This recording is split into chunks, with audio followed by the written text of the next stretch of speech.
সাংঘাতিক ভাল লাগিছে। যেতিয়া মূলা গাভৰু বঁটাটো মোক দিছে মই মনে প্ৰাণে গ্ৰহণ কৰিছোঁ আৰু মই ভগৱান বিশ্বাস কৰোঁ, ভগৱানৰ ওচৰত সেৱা কৰিছোঁ। মই মূলা গাভৰু হ'ব নোৱাৰিলেও মোক যে এই বঁটাটো দিছে মোক সেইটোৰ কাৰণে মই প্ৰাণৰ পৰা গ্ৰহণ কৰিছোঁ আৰু অসীম সাহসী এগৰাকী মহিলা যেন মোৰ অনুভৱ হৈছে।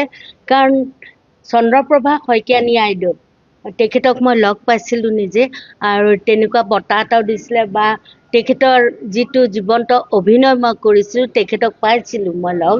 গতিকে এগৰাকী নাৰী জাতিৰ প্ৰতীক হ'বলৈ হ'লে নিজেও সৎ চৰিত্ৰৱান হ'ব লাগিব আৰু মই খুব সুন্দৰকৈ যাতে মই অসমবাসী ৰাইজক কাম কৰিব পাৰোঁ সেইটোৱে মোৰ কাৰণে সকলোলৈকে পুনৰবাৰ শ্ৰদ্ধা জনাইছোঁ, সেৱা জনাইছোঁ।